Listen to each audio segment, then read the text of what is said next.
नमस्कार दोस्तों। अभिज्ञान क्लासेस में मैं एक बार फिर आप सभी का हार्दिक स्वागत करती हूँ। आई होप सो आप बहुत अच्छे होंगे और अच्छे से पढ़ाई कर रहे होंगे। तो चलिए आज का लेक्चर स्टार्ट करते हैं। प्रश्न नंबर 251। यहाँ पर एक ये कथन दिया गया है। उन्होंने सामान्य हृदय तत्व की सृष्टि व्यापिनी भावना द्वारा मनुष्य और पशु पक्षी सबको एक सूत्र में बद्ध देखा है। तो यह कथन किसके विषय में कहा गया है? तो यह कथन जायसी जी के विषय में कहा गया है। ऑप्शन नंबर सी आपका यहाँ सही हो जाता है। चलिए व्याख्या देख लेते हैं। यह कथन जायसी के बारे में आचार्य रामचंद्र शुक्ल ने कहा है। जायसी भक्ति काल के प्रेमाशयी शाखा के प्रमुख कवि रहे हैं तथा इनके द्वारा रचित ग्रंथ है पद्मावत, अखरावट और आखिरी कलाम इत्यादि।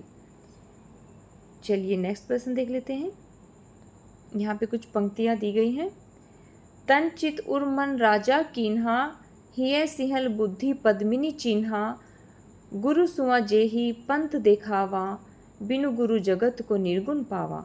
तो उक्त पंक्तियों में पद्मावत की कौन सी विशेषता हमें परिलक्षित होती है? तो इन पंक्तियों में लौकिक प्रेम द्वारा अलौकिकता का जो संकेत दिया गया है यह परिलक्षित होता है। तो ऑप्शन नंबर बी आपका यहाँ सही हो जाता है। चलिए व्याख्या देख लेते हैं। पद्मावत मलिक मोहम्मद जायसी द्वारा रचित सूफी काव्य परंपरा का एक प्रसिद्ध महाकाव्य है। इस महाकाव्य में कुल 57 खंड हैं। ये पूछ लिया जाता है कि इसके अंतर्गत कितने खंड आते हैं। तो ये याद रखना है कि पद्मावत के अंतर्गत 57 खंड हैं। मलिक मोहम्मद जायसी जी की जो प्रमुख रचनाएं हैं वो पद्मावत, अखरावट, आखिरी कलाम, चित्ररेखा, कहरनामा इत्यादि हैं। चलिए नेक्स्ट प्रश्न देख लेते हैं। इनमें से अवधि की प्रारंभिक कृति कौन सी मानी जाती है? तो इनमें से अवधि की प्रारंभिक कृति ये चंदायन मानी जाती है तथा इसके रचनाकार मुल्ला दाऊद हैं।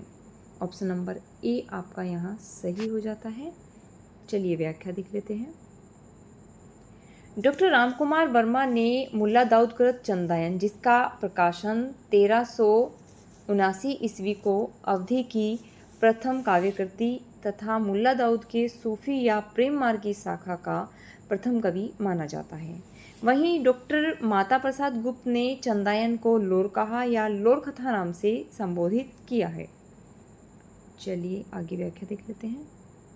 चंदायन ये पूर्वी भारत में प्रचलित लोरिक, उसकी पत्नी मैना व विवाहिता प्रेमिका चंदा की प्रेम कथा पर आधारित है।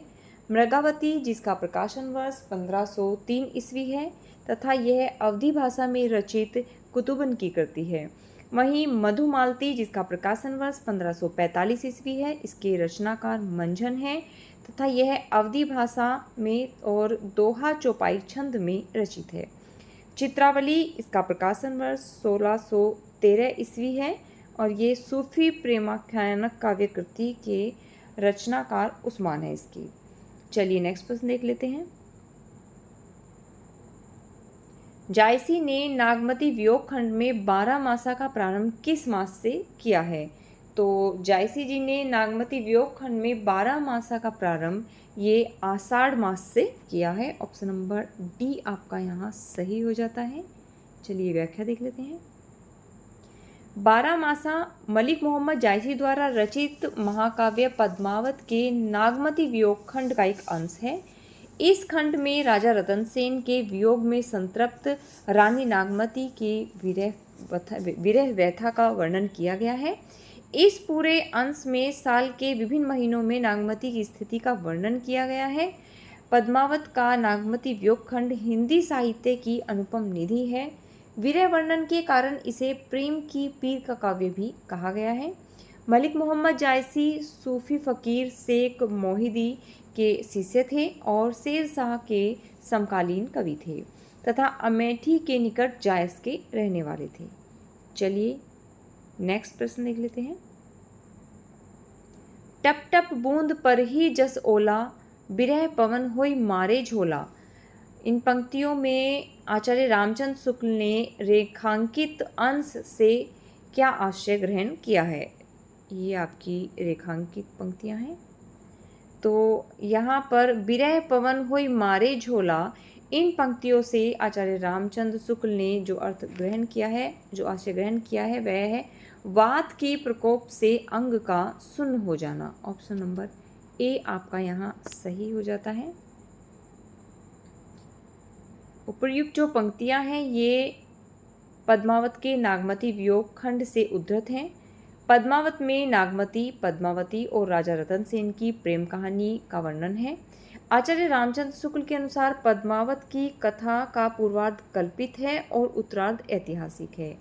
आचार्य रामचंद्र शुक्ल ने लिखा है कि पद्मावत हिंदी के सर्वोत्तम प्रबंध काव्यों में है। वहीं ठेठ अवधी भाषा की माधुर्य भावों की गंभीरता की दृष्टि से यह काव्य निराला है। आचार्य रामचंद्र शुक्ल पद्मावत, अखरावट व आखिरी कलाम को ही जायसी जी की रचना मानते हैं। शुक्ल जी के द्वारा संपादित मलिक मोहम्मद जायसी ग्रंथावली में ये तीनों रचनाएं ही संकलित हैं। चलिए नेक्स्ट प्रश्न देख लेते हैं।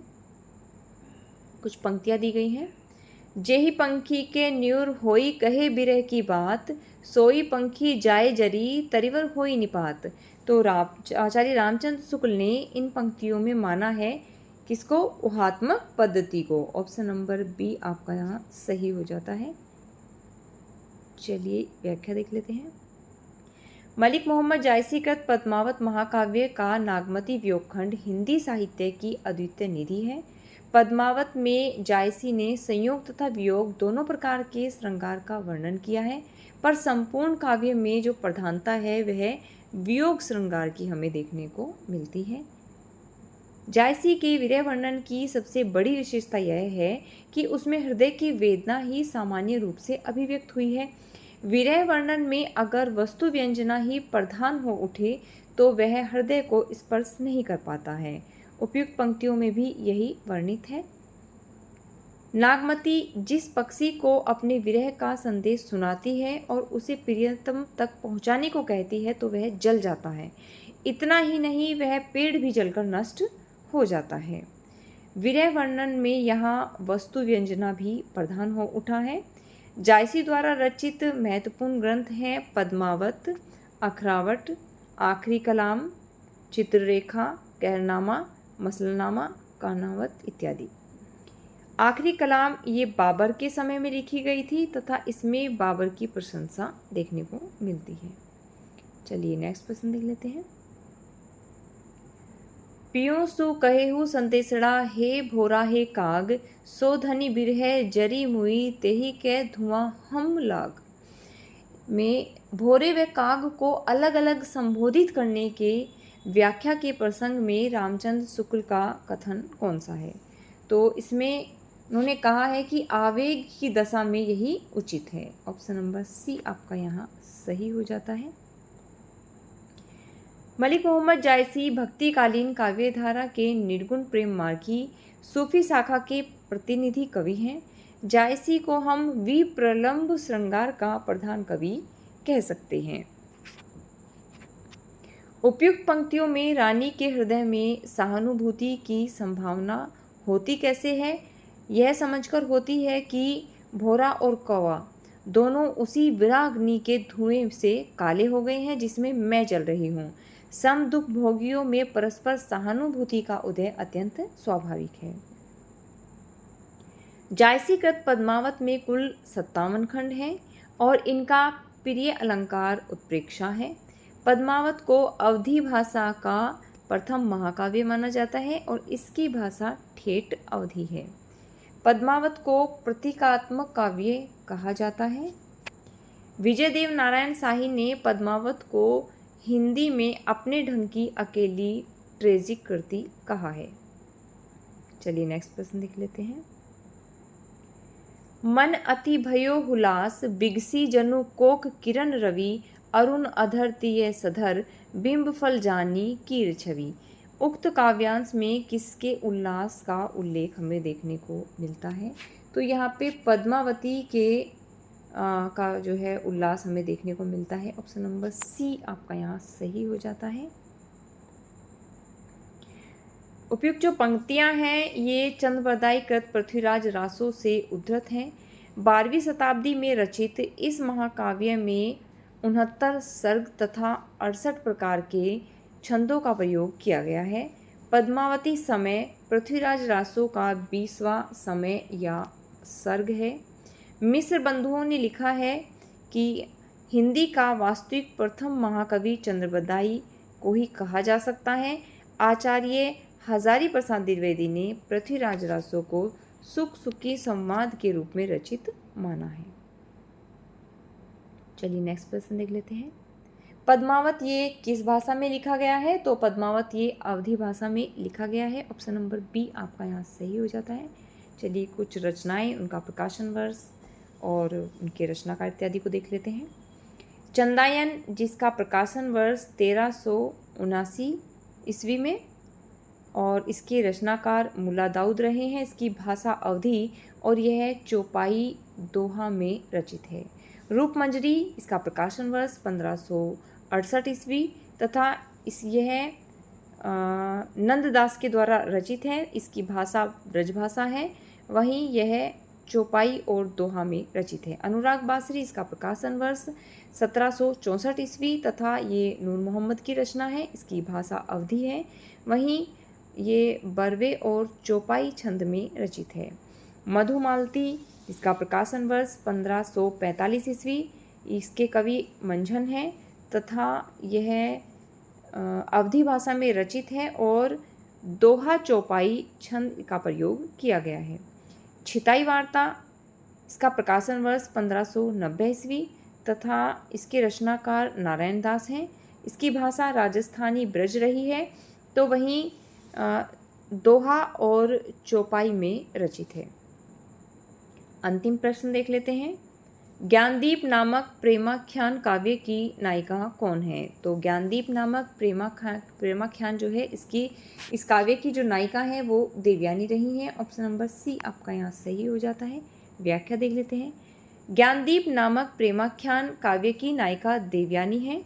ज्ञानदीप जिसका प्रकाशन वर्ष 1618 ईस्वी है, इसके रचनाकार शेख नबी हैं। इस प्रेमाख्यान में राजा ज्ञानदीप और रानी देवयानी की प्रेम कथा का वर्णन है।